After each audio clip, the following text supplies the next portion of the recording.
नमस्कार दोस्तों। 719 वर्ग किलोमीटर में फैला एक छोटा सा टापू आज दुनिया का चौथा सबसे अमीर देश बन गया है। कैसे बना है इस वीडियो में समझेंगे। भारत के प्रधानमंत्री वहां पर विजिट पर गए हैं, वहां बोले वहां की भारत में कई सारे सिंगापुर बन जाएंगे। तो आइए समझेंगे क्या सच में भारत में कई सारे सिंगापुर बनेंगे, और जो सिंगापुर का नाम है क्या भारत या किसी भारतवंशी के द्वारा दिया गया है। इस वीडियो में समझेंगे पूरे सिंगापुर के डिटेल के बारे में। तो बने रहिए वीडियो के लास्ट तक, क्योंकि ये वीडियो बहुत ज़्यादा इंटरेस्टिंग होने वाली है, बहुत ज़्यादा नॉलेजफुल होने वाली है। 4 से 5 सितंबर को भारत के प्रधानमंत्री सिंगापुर पर जाते हैं। सिंगापुर में ये अपने 10 साल के कार्यकाल में, पीएम मोदी अपने 10 साल के कार्यकाल में ये छठा दौरा कर रहे हैं, छठवीं बार वहां पर दौरा कर रहे हैं। उन्होंने कहा कि हर एक विकासशील देश के लिए सिंगापुर एक इंस्पिरेशन है, यानी प्रेरणा का काम कर सकता है। तो जो सिंगापुर के अगर एरिया की बात किया जाए तो लगभग 719 वर्ग किलोमीटर में फैला हुआ है। और उसके बाद भारत में बनेंगे कई सारे सिंगापुर। तो बनेंगे कितने? 4,571 छोटे छोटे सिंगापुर बन जाएंगे, बनकर तैयार हो जाएंगे, इतने ज्यादा। फिर भी जो सिंगापुर है ये दुनिया का चौथा सबसे अमीर देश है, क्योंकि इसकी जो प्रति व्यक्ति आय है 90 लाख है। प्रति व्यक्ति आय सालाना का कितना है? 90 लाख। अगर भारत की बात किया जाए तो भारत में मात्र 1,87,000 है, 1,87,000 प्रति व्यक्ति आय है सालाना, यानी कई गुना भारत से ज्यादा प्रति व्यक्ति आय है किसकी? सिंगापुर की है। तो इसी समझेंगे कि कैसे एक टापू सिंगापुर इतना ज्यादा डेवलप बन गया। क्योंकि सिंगापुर हमेशा से तो संपन्न था नहीं, हमेशा से संपन्न नहीं था। यह 1819 से पहले एक वीरान टापू था। 1819 से पहले सिंगापुर एक वीरान टापू हुआ करता था, लेकिन आज की दुनिया में सबसे बड़े बिजनेस हब के रूप में भी उभरा है। क्योंकि सिंगापुर में 7,000 से ज्यादा मल्टीनेशनल कंपनी है, 7,000 से ज्यादा मल्टीनेशनल कंपनी है। अगर वहीं इंडिया की बात किया जाए तो इंडिया में 3,291 मल्टीनेशनल कंपनी है, यानी कई गुना, भारत से लगभग 2 गुने से भी अधिक मल्टीनेशनल कंपनी एक छोटे से देश सिंगापुर में है। आखिर क्यों? समझेंगे इसकी विकास की कहानी के बारे में। और भारत के जो प्रधानमंत्री वहां पर गए हैं वो क्यों चाहते हैं कि कई सारे सिंगापुर भारत में बने, और इसकी बनने के पीछे कहानी के बारे में भी समझेंगे। तो आइए चलते हैं मैप की तरफ। मैप में चलेंगे, सिंगापुर दिखाएंगे। यहाँ पर देखिए है सिंगापुर, एक छोटा सा टापू। इसकी कहानी के बारे में समझते हैं। एक हिंदू राजा के वंशज ने इनका नाम दिया। कैसे नाम दिया? सिंगापुर की जो नेशनल लाइब्रेरी बोर्ड की वेबसाइट है उसके मुताबिक बताया गया कि जो सिंगापुर है एक वीरान टापू हुआ करता था, एक वीरान टापू हुआ करता था। यह 6ठी सदी से बौद्ध साम्राज्य श्री विजय के अधीन था। श्री विजय कहाँ था? यह है मलेशिया, यह है इंडोनेशिया। इंडोनेशिया, सिंगापुर, मलेशिया तीनों मिलाकर इसका नाम था श्री विजय। इसका नाम श्री विजय था, इसी के अधीन ये रहता था। इस साम्राज्य का कब्जा आधुनिक मलेशिया, इंडोनेशिया समेत सिंगापुर तक था, जो श्री विजय साम्राज्य था। तो ये श्री विजय साम्राज्य के अंतर्गत सिंगापुर, मलेशिया और इंडोनेशिया तीनों ही देश आते थे। 11वीं सदी में भारत के जो चोल साम्राज्य के राजा थे राजेंद्र चोल। यहाँ पर देखिए साउथ इंडिया में भारत के चोल साम्राज्य चलते थे। तो चोल साम्राज्य के जो राजा थे जिसका नाम था राजेंद्र चोल। तो राजेंद्र चोल ने क्या किया? राजेंद्र चोल साम्राज्य चीन को जीतने की ठानी। उन्होंने कहा कि हम चीन को जीतेंगे, और मलय दस्तावेजों के मुताबिक राजेंद्र चोल ने कलिंग के राजा सूलन के साथ मिलकर, यहाँ पर देखिए जो भारत में आज का उड़ीसा है यह पहले कलिंग था। तो कलिंग के राजा थे राजा सूलन, जो किंग सूलन थे, और ये मिलकर, और इसके बाद राजेंद्र चोल दोनों मिलकर चीन पर कब्जा करने के लिए, यानी कि चीन को जीतने की ठानी। तो उन्होंने चीन के जीतने के लिए ठानी, तो उन्हें रास्ता चाहिए। तो सबसे पहले उन्होंने कहाँ पर पहुंचे? सिंगापुर के, मतलब सिंगापुर की तरफ रुख किए। सूलन को सिकंदर का वंशज कहा जाता है। जो कलिंग के राजा सूलन है उन्हें सिकंदर का वंशज कहा जाता था। दोनों ने रास्ते में आने वाला जो श्री विजय साम्राज्य है उसको हरा दिया। ये जो पूरा एरिया दिख रहा है ना, इसे श्री विजय साम्राज्य के नाम से जाना जाता था, इसको हरा दिया। हराने के बाद इस पर कब्जा हो गया, दोनों राजाओं का इस पर कब्जा हो गया। तो उन्होंने एक गुप्तचर भेजे। तो फिर उसके बाद यह सूचना जब चीन के सोंग राजवंश तक पहुंची तो उसे डर लग गया। तो उन्होंने एक गुप्तचर भेजा कि राजेंद्र चोल को यह यकीन दिला दिया जाए कि चीन बहुत दूर है, इतनी दूर तक किसी भी सेना को पहुंचना मुश्किल नहीं होगा। तो इसके बावजूद जो सूलन और चोल है, चीन को जीतने का जो सपना है वो छोड़ दिए। राजेंद्र चोल ने वापस घर लौट गए, और वहीं राजा सूलन ने श्री विजय साम्राज्य की जो राजकुमारी है, यहाँ पर जो श्री विजय साम्राज्य था इसकी राजकुमारी थी जिनका नाम था ओनांगा कियो, उससे शादी करे, वहां पर बस गए। तो ये राजा सुलन जो कलिंग से गए थे, ध्यान रखिएगा, कलिंग से गए, श्री विजय पर रुके, वहीं बस गए, वहां की महारानी से उन्होंने शादी कर ली। राजा सुलन के वंशज थे जिनका नाम था सांग नीला उतामा।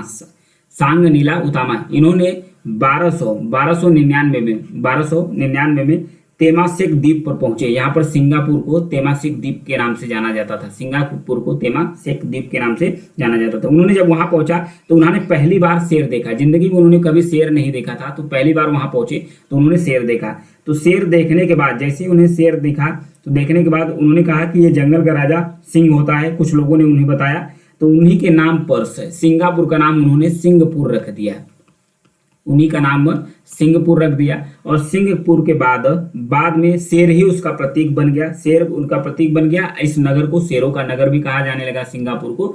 आगे चलकर जो सिंगपुर है वो बन गया, सिंगापुर बन गया। तो ये थी भारतीय जो वंशज थे राजा सोलन, इनके द्वारा सिंगापुर का नामकरण किया गया। तो यहाँ तक तो पहुंच गए उसका नामकरण के बाद में। अब आती है 15वीं शताब्दी, अब आती है 15वीं सदी। दुनिया उस दौर में एंट्री कर चुकी थी जब पश्चिमी देश सोने, मसाला और व्यापार के लिए नए नए देशों की खोज करने लगे थे। जब नए नए देशों की जब ये लोग खोज करना शुरू कर दिए थे, तब वहीं पर आता है वास्को डिगामा का नाम आता है। वास्को डिगामा का नाम आता है जिसने भारत को खोजा है। यहाँ पर देख सकते हैं मैप की सहायता से। एक पुर्तगाल का यात्री था, लिस्बन पुर्तगाल, वहां से ये भारत की खोज में निकला। तो यहाँ पर केप ऑफ होड से और साउथ अफ्रीका, मतलब अफ्रीका महाद्वीप के नीचे से होते हुए यहाँ पर कोरल की कोचिन कलिकट्स यहाँ पर भारत में यहाँ पर पहुंचा। कब पहुंचा? 1498 में, 1498 में वहां पर पहुंचा। फिर उसके बाद कोलंबस ने, जो इटली का एक नागरिक था, इटली का नागरिक था, कोलंबस कहाँ पर पहुंचा? अमेरिका पहुंचा और अमेरिका की खोज की। यहाँ पर देखिए इटली का नागरिक कोलंबस ने 1492 में, 1493 में कहाँ पर पहुंचा था? अमेरिका पहुंचा था, तो वहां पर अमेरिका की खोज हुई थी। तो ऐसे तो दोनों देशों की खोज हुई। इसी तर्ज पर पुर्तगाली 16वीं सदी की शुरुआत में हिंद महासागर पहुंचे। उन्होंने समुद्री रास्ते, जो मलक्का स्टेट है, समुद्री रास्ता जो मलक्का स्टेट है, यहाँ पर इस फिगर में देख सकते हैं, जो मलक्का स्टेट है यही है मलक्का स्टेट। इसके बीच का जो रास्ता है इसी को मलक्का स्टेट के नाम से जाना जाता है। तो वहां पर पहुंचे। तो वहां पर पहुंचने के बाद क्या हुआ, यहाँ पर देखते हैं। जब समुद्र के रास्ते से मलक्का स्टेट पर कब्जा कर लिया, तो अरब देशों से लेकर यूरोप और अफ्रीका से लेकर भारत तक अगर किसी भी देश को अपना सामान चीन तक पहुंचाना होता है तो उन्हें दो रास्तों की आवश्यकता पड़ती थी। एक मलक्का स्टेट जो साउथ चाइना सी से होकर चाइना तक जाता था। फिर दूसरा होता था टुंड्रा, यहाँ से देखिए ये टुंड्रा उधर अफ्रीका के पीछे से टुंड्रा जाता था और टुंड्रा से होकर एकदम नीचे से होकर जाते थे वहां पर पहुंचाने के लिए। तो काफी लॉन्ग मार्ग था। तो सबसे नजदीक क्या पड़ता था? Malacca state. तो यहीं से होकर ज्यादातर गुजरते थे। सिंगापुर जो था मलक्का स्टेट के सबसे नजदीक था। यहाँ पर देखिए जो मलक्का स्टेट है इसके सबसे नजदीक कौन था? सिंगापुर था। सिंगापुर इसके नजदीक था। पुर्तगालियों ने मलक्का स्टेट के पास छोटे छोटे जो पोर्ट है वो बनाना, छोटे छोटे पोर्ट बनाना शुरू कर दिए ताकि जहाज यहाँ पर ठहरे। उन्होंने लगभग 100 सालों तक इस इलाके पर राज किया। फिर 1603 ईस्वी में डचों, यानी कि जो नीदरलैंड है आज के, पहले डच थे, पुर्तगाल को हराकर इस इलाके पर कब्जा कर लिया। पुर्तगाल को हराकर पूरी इस इलाके पर उसने कब्जा कर लिया। भारत समेत एशिया के कई इलाकों पर कब्जा कर चुके अंग्रेज भी इस इलाके पर कब्जा जमाने की कोशिश में लगे थे, मगर वह डच से सीधा मिलना नहीं चाहते थे। उन्होंने मलक्का स्टेट के लिए नजदीक बसे जो द्वीप है सिंगापुर, उसको अपना ठिकाना बनाया। किसने? अंग्रेजों ने। अंग्रेज जो ब्रिटिशर्स थे, अंग्रेजों ने 1819 में अंग्रेजों ने किया गया, अंग्रेजों ने जौहर के सुल्तान के साथ करार किया और सिंगापुर पर अधिकार हासिल कर लिया। और जौहर सिंगापुर के पूर्वी इलाके में रहते थे। इसके बाद ब्रिटेन ने सिंगापुर में पोर्ट बनाया और उन्होंने मलक्का स्टेट पर बने पोर्ट को टक्कर देने के लिए व्यापारियों को लुभावना ऑफर देना शुरू कर दिया। यहाँ पर पूर्वी सिंगापुर की तरफ बनाना शुरू कर दिया। अंग्रेजों ने सिंगापुर के पोर्ट्स पर रुकने वाले जहाजों को टैक्स फ्री कर दिए। उन्होंने कहा कि यहाँ से आप आइए, यहाँ टैक्स फ्री है। इसकी वजह से सिंगापुर में व्यापारी जहाज लेकर ठहरने लगे। एक सुनसान टापू जहाँ कोई रहना नहीं चाहता था वहां व्यापार करने लगे। अब भारत, मलेशिया, चीन से लोग आना शुरू कर दिए थे। 1819 से पहले सिंगापुर की जो आबादी थी कितनी थी? सिंगापुर की आबादी 150 से भी कम थी, लेकिन 1850 तक 60,000 वहां की आबादी हो चुकी थी, जिसमें 25,000 चीनी थे। 25,000 वहां पर चीनी रहते थे। फिर उसके बाद करीब 10,000 भारतीय रहते थे। फिर और भी वहां के लोग रहते थे। सिंगापुर जल्द ही अवैध गतिविधियों का अड्डा बन गया। यहाँ अलग अलग देशों से व्यापारी आते थे, अफीम का नशा करते थे, अध्ययन व्यापार और जुए के साथ अपराध बढ़ गया था। अंग्रेजों ने तब तक इस पर ध्यान नहीं दिया था।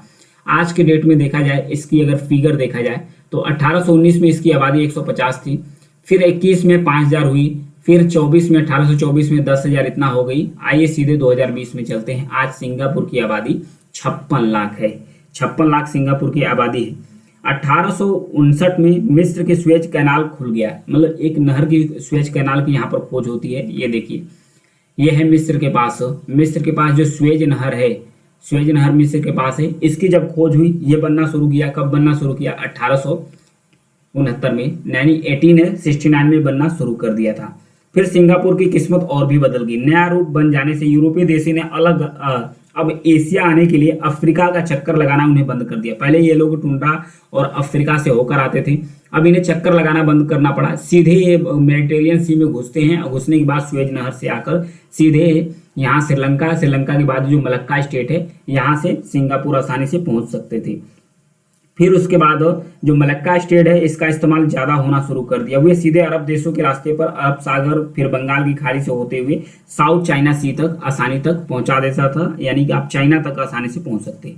इसमें जो टुंडा स्टेट है, जो टुंडा जलसंधि है, उसका इस्तेमाल होना ही बंद हो गया। अब साउथ चाइना सी जाने के लिए मलक्का स्टेट एकमात्र रास्ता बन गया। सिंगापुर को इसका सबसे ज्यादा फायदा मिला। अब व्यापार बढ़ने लगा, आबादी और बढ़ी। इसके बाद ब्रिटेन ने सिंगापुर पर ध्यान देना शुरू कर दिया, क्योंकि अब यहाँ से उसको फायदा मिलना शुरू किया। यह सिलसिला ज्यादा समय तक नहीं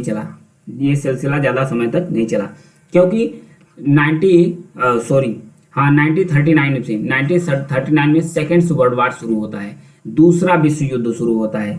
इसमें इसी के साथ आर्थिक मंदी भी शुरू होती है, दुनिया में व्यापार संकट शुरू हो जाता है। इसका असर सिंगापुर पर भी पड़ता है। जब सिंगापुर पर पड़ता है, इसी बीच 8 फरवरी 1942 को जापान ने सिंगापुर पर कब्जा कर लिया। 7 दिनों के अंदर जो जापानी थे वो सिंगापुर पर कब्जा जमा लिए थे। उसके बाद जो ब्रिटिश सेना थे, 1,30,000 से ज्यादा सैनिकों को समर्पण करा दिया। मतलब 30,000, मात्र 30,000 जो जापानी थे, वो लगभग 1,30,000 जो ब्रिटिश सैनिक थे उसको समर्पण करा दिए, उनको यहाँ पर पकड़ ली। यहाँ देखिए, यह जापान का देश है, यह सिंगापुर पर जापानियों का कब्जा उस समय हो गया था। जापान ने सिंगापुर पर कब्जे के बाद इसका नाम ही बदल दिया। इसका नाम बदलकर स्योनोन-टो रख दिया है, यानी कि दक्षिण का प्रकाश रख दिया। जापानी सैनिक चीनी लोगों से नफरत करते थे, बिना वजह कई सारे चीनियों को मार दिया। यहाँ पर भारतीय मूल के भी लोग रहते थे और भी एशिया मूल के रहते थे, उनको भी इन्होंने मारना शुरू कर दिया कुछ, लेकिन चाइना को ज्यादा मार दिया। इसी बीच अमेरिका ने जापान पर परमाणु बम गिरा दिया। जापान को हार माननी पड़ी, जापानियों ने सिंगापुर छोड़ दिया। एक बार फिर से ब्रिटेन ने सिंगापुर पर कब्जा कर लिया। हालांकि ये वो दौर था जब दुनिया भर में देश आजाद होना शुरू कर रहे थे। ब्रिटिश का इस पर कब्जा था, आजाद होना शुरू हो रहे थे। हालांकि ये वो दौर था जब दुनिया में कई सारे सैनिक आजाद हो रहे थे। ऐसे में सिंगापुर पर भी पहले की तरह अधिकार रखना संभव नहीं था। अंग्रेजों ने सिंगापुर में कई सारे बदलाव की। हालांकि सिंगापुर का जो बिजनेस था वो बर्बाद हो चुका था। ज्यादातर कंपनियां सिंगापुर छोड़कर मलेशिया की राजधानी जो कुआलालंपुर है, यहाँ पर है मलेशिया, इसकी राजधानी जो कुआलालंपुर थी वहां पर शिफ्ट हो गई। अंग्रेजों ने सिंगापुर पर अपनी पकड़ धीरे धीरे ढीली करना शुरू कर दी। सिंगापुर को पहली बार 1959 में सिंगापुर को पहली बार सेल्फ रूल का अधिकार मिल गया। हालांकि विदेश नीति पर अभी भी अंग्रेजों की ही पकड़ थी, लेकिन देश को पहला प्रधानमंत्री मिल चुका था जिसका नाम था ली कुआन यू नाम था। ये सिंगापुर को पहला प्रधानमंत्री मिल गया। सिंगापुर की स्थिति इतनी खराब थी, कंपनियां देश छोड़कर जा चुकी थी, प्राकृतिक संपदा भी नहीं थी जिन्हें बेचकर इकोनॉमी चला पाती। यहाँ लोग थे जो आए दिन झगड़ा करते थे, हर समुदाय एक दूसरे को शक की नज़र से देखते थे। चीनी, मलय और भारतीय मूल के जो लोग हैं अलग अलग इलाके में सिंगापुर रहते थे। तीनों का अलग अलग गुट था, तीनों आपस में बटे थे, तीनों आपस में लड़ते झगड़ते थे। ली कुआन यू को पता था कि सिंगापुर को आज़ाद रखना इतना आसान नहीं था। सिंगापुर ने चीनी आबादी बहुत ज़्यादा थी, इसलिए चीन की नज़र उस पर थी। ब्रिटेन जो सिंगापुर की सिक्योरिटी संभाल रहा था, उसके जाते ही आपस में एक दूसरे पर हमला कर सकते थे। इसलिए सिंगापुर ने खुद ही मलेशिया के प्रधानमंत्री मलाया टुंकू अब्दुल रहमान को अपने देश के विलय का प्रस्ताव दिया। सिंगापुर 31 अगस्त 1963 को सिंगापुर 31 अगस्त 1963 को मलेशिया का एक राज्य बन गया। विलय के बाद इसी साल सिंगापुर में चुनाव हुए, जिसमें ली कुआन यू की जो पीपल्स एक्शन पार्टी थी, यानी कि जो पीएपी पार्टी थी, इसने जीत हासिल की। 51 में से 37 सीट इन्होंने जीत लिया। 51 सीटों में से 37 सीट ली कुआन ने जीत लिए। मलेशिया की सत्ताधारी पार्टी यूनाइटेड मलय ने नेशनल ऑर्गेनाइजेशन में सिंगापुर के चुनाव में हिस्सा लिया। हालांकि ये उन इलाकों में भी हार गए जहां पर मलय आबादी ज़्यादा थी। फिर मलेशिया में 1964 में आम चुनाव हुए। एक साल पहले सिंगापुर में जीत हासिल करने वाली जो ली कुआन की पार्टी थी, जो चुनाव था इसमें शामिल होने की जो गलती है फिर से कर दी। मलेशिया की सत्ताधारी पार्टी को लगा कि ली कुआन यू की पार्टी सिंगापुर तक सीमित नहीं रहेगी, इसलिए उन्होंने यूएमएनओ के नेताओं से ली कुआन के खिलाफ मोर्चा खोल दिया। उन्होंने आरोप लगाया कि सिंगापुर में मलय आबादी के साथ भेदभाव हो रहा था। पार्टी के कुछ नेताओं ने रैलियों में ली कुआन यू को कुचल डालो, मार डालो जैसे नारा देना शुरू कर दिए। फिर उसके बाद हुआ क्या, जब ये नारा देना शुरू कर दिए कि जो ली कुआन यू है उन्हें कुचल डालो, फिर मलय और चीनी आबादी के बीच हिंसा भड़क गई। हालांकि इन दंगों को तुरंत दबा दिया गया, लेकिन इससे विलय की गांठ कमजोर पड़ गई। मलेशिया 23 महीने में छोड़ सिंगापुर का साथ विवाद बढ़ गया। मलय लोगों को मलेशिया में ज्यादा अधिकार मिल गए थे। ली कुआन यू को इसका विरोध किया, इसके चलते उनको जेल में डाला गया। इसका विवाद और भी बढ़ गया। मलेशिया तब प्राकृतिक संसाधनों से भरपूर था, वहीं सिंगापुर की जो हालात थी खस्ता थी।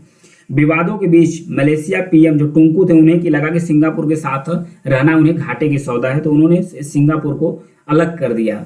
जो ली कुआन थे वो जेल में थे, उन्हें भी निकाल दिया। सिंगापुर को मलेशिया से अलग करके निक आदेश दिया। 9 अगस्त 1965 को सिंगापुर एक बार फिर से अलग देश बन गया। सिंगापुर दुनिया का इकलौता ऐसा देश है जिसे जबरदस्ती बोला गया कि भाई आप अलग हो जाओ। सिंगापुर एक ऐसा देश बना जिसे जबरदस्ती कहा गया कि तुम अलग हो जाओ। ली कुआन यू को मलेशिया की इस कदम से ऐसा झटका लगा कि वो एक प्रेस कॉन्फ्रेंस करने के बाद वो रोने लगे। 2007 में उनका एक इंटरव्यू का जिक्र भी किया गया था। उन्होंने कहा कि हमारे पास एक राष्ट्र होने के लिए जो सबसे जरूरी चीजें हैं वही नहीं है, एक जैसी आबादी नहीं है, समान भाषा नहीं है, समान संस्कृति नहीं है, हमारे पास कुछ भी नहीं था। इस बजाय चीनी, मलय और भारतीयों की खिचड़ी थी कि इनमें कभी भी दंगे भड़क सकते थे। सब ऐसे देशों में इकट्ठा हो गए थे जिनमें कोई प्राकृतिक संसाधन नहीं था। सिंगापुर के बारे में तब समझा जाता था कि इसका अस्तित्व ही नहीं है, यह कभी भी खत्म हो सकता था, ये उन्होंने कहा। ली कुआन एक तानाशाह की तरफ बढ़ना शुरू कर दे। ली कुआन यू को समझ चुके थे कि सिंगापुर की जो समस्या है उन्हें खुद ही हल करना पड़ेगा। अलग अलग हो चुके जो समुदाय है एकजुट करने के लिए ली कुआन यू की जो सरकार है उन्होंने भूमि अधिग्रहण करना शुरू कर दी। उन्होंने जो सिंगापुर है उसके लिए जमीन अधिग्रहण करना शुरू कर दी। 1970 के दशक में जमीन खरीद कर उन्होंने बिल्डिंगें बनाना शुरू की, सरकारी मकान बनाना शुरू कर दी। और तीनों जो मलय समुदाय के लोग थे और जो चीनी समुदाय के लोग थे, जो इंडियन समुदाय के लोग थे, तीनों लोगों को सरकारी फ्लैट में जो झुग्गी झोपड़ियों में रहते थे उन्हें बिल्डिंग में लाकर शिफ्ट कर दिए। जब बिल्डिंग में लाकर शिफ्ट कर दिए तो तीनों समुदायों में आपस में मेल मिलाप होना शुरू कर दिए। एक दूसरे का जो कल्चर है वो साझा करना शुरू कर दिए। दोनों में आपस में प्रेम होना शुरू कर दिया। जो झुग्गी झोपड़ियाँ थे उसमें जो छोड़कर लोग 80% लोग बिल्डिंग में आ गए। आज भी सिंगापुर में सरकारी बिल्डिंग में रहने वाले लोगों की संख्या 80% है। 20% ऐसे लोग हैं जो अपने प्राइवेट घरों में रहते हैं, लेकिन 80% सरकारी बिल्डिंगों में ही रहते हैं। इसका फायदा यह हुआ कि धर्म और नस्ल के आधार पर जो अलग अलग रहने वाले लोग हैं एक साथ रहने लगे, दोनों एक दूसरे के कल्चर को शेयर करना शुरू कर दिए। और जो पीएम कुआन ली थे, देश में रोजगार पैदा करने के लिए काम करने में जुट गए। उन्होंने बिजनेस से जुड़ी कई छूट दी। दुनिया भर के जो कंपनी है अपने यहाँ लगाने के लिए न्योता भी भेजा था।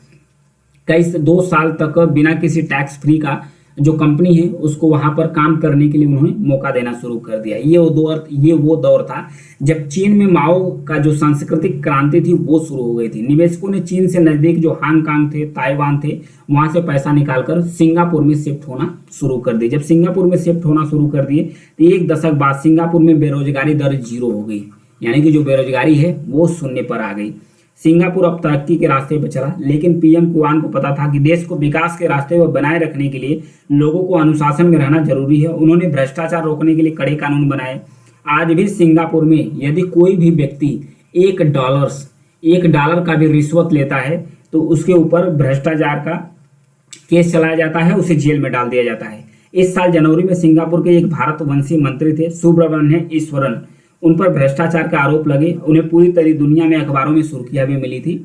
और सिंगापुर में भ्रष्टाचार का मामला काफी दुर्लभ है। ली कुआन ने नशे के खिलाफ भी कड़े कानून बनाए। उन्हें पता था कि सिंगापुर को बर्बाद करने में नशा भी एक बड़ी वजह रहा है। यही वजह है कि आज भी सिंगापुर में नशे को लेकर सख्त सजा है। यहाँ थोड़ी सी मात्रा में अगर किसी के पास ड्रग्स मिलता है तो उसे फांसी पर लटका दिया जाता है। सिंगापुर में क्लीन कैंपेन शुरू किया गया। क्लीन यानी स्वच्छता अभियान सिंगापुर में शुरू कर दिया गया। च्युइंगम चबाकर जमीन पर फेंकने, सार्वजनिक जगहों पर सिगरेट पीने, शौचालय का फ्लश करने पर, रात में 10 बजे के बाद शोर मचाने पर सजा होने लगी। मतलब सिंगापुर के अंदर इतनी सख्त ज्यादा कानून आ गया। हालांकि सिंगापुर में सब कुछ अच्छा नहीं था। देश में सुधार लाने के लिए ली कुआन यू बेहद सख्त रवैया अपनाना शुरू की। इसका विरोध भी होने लगा। पीएम कुआन ने इसे पूरी निर्भरता से दबाना शुरू कर दिया। उन्होंने प्रेस की आज़ादी को भी लगाम लगा दी। सरकार के खिलाफ भी आवाज उठाने के लिए लोगों की जो संपत्ति वो जब्त करना शुरू कर दी। चुनाव होता था मगर जीत कुआन ली की पार्टी को ही मिलता था। ली कुआन एक तानाशाह की तरह बन गए। जब एक इंटरव्यू में उनसे पूछा गया तो उन्होंने कहा कि जिन लोगों ने कभी लोकतंत्र जाना ही नहीं उन पर आप लोकतंत्र थोप नहीं सकते। दरअसल उन्हें लोकतंत्र चाहिए ही नहीं, वे घर, दवा, रोटी, स्कूल चाहते थे, इसलिए वो थे। अब भारत भी चाहता है कि सिंगापुर, क्योंकि सिंगापुर सेमीकंडक्टर का हब है। जो सिंगापुर है ये सेमीकंडक्टर का हब है। तो भारत को भी लग रहा है कि भारत अगर सिंगापुर से, यहाँ पर देखिए यह है सिंगापुर सेमीकंडक्टर का हब है। भारत को भी चाहिए क्योंकि 10% जो सेमीकंडक्टर है वो पूरी दुनिया का 10% सेमीकंडक्टर मैन्युफैक्चर होता है सिंगापुर में होता है। फिर उसके बाद पूरी दुनिया भर की जो कंपनी है सेमीकंडक्टर की इंडस्ट्री है वो 5% जो सेमीकंडक्टर की इंडस्ट्री है वो कहाँ पर है, वो भी सिंगापुर में ही है। तो दुनिया के इतने इंडस्ट्री यहाँ पर है। भारत के प्रधानमंत्री चाहते हैं कि सेमीकंडक्टर की अहमियत को समझते हैं। वो चाहते हैं कि भारत के अंदर गुजरात और असम, यहाँ पर इधर है गुजरात और इधर है असम, गुजरात और असम में भी सेमीकंडक्टर चिप्स के लिए प्लांट लगाने चाहिए। और इसके लिए भारत के प्रधानमंत्री सिंगापुर से कह रहे थे कि भारत में भी कई सारी संभावनाएं हैं जहां पर कई सारे सिंगापुर बनाए जा सकते हैं, क्योंकि चिप्स इंडस्ट्री जो सेमीकंडक्टर इंडस्ट्री है उसके पार्क लगाए जा सकते हैं। और उन्होंने खासकर वाराणसी का जिक्र किया। वाराणसी उनका संसदीय क्षेत्र है पीएम मोदी का। उन्होंने कहा कि यहाँ पर यहाँ का पान काफ़ी चर्चित है। यहाँ के जो पान है यहाँ में भी मतलब इन्वेस्ट किया जा सकता है, तो वो भी काफ़ी ज़्यादा डेवलप हो सकता है। तो इसीलिए उन्होंने जिक्र किया कि भारत के अंदर भी कई सारे सिंगापुर बनाए जा सकते हैं, क्योंकि यहाँ पर बहुत सारी संभावनाएं हैं। जैसा कि देखा गया कि 4571 सिंगापुर बसाए जा सकते हैं भारत के अंदर, क्योंकि सिंगापुर की जो एरिया है 7019 वर्ग किलोमीटर में फैला हुआ है। तो ये था सिंगापुर की स्टोरी, कैसे एक वीरान टापू एक डेवलप कंट्री बना, एक विश्व का चौथा अमीर देश बना, और इसमें बहुत ज़्यादा संभावना है। इससे बहुत सारे देश, कई सारे विकासशील देश भी इंस्पिरेशन लेकर अपने देश को विकसित कर सकते हैं, कड़े नियम और उसके बाद डेवलपमेंट प्रोजेक्ट चलाकर। ये था सिंगापुर के बारे में। Thank you.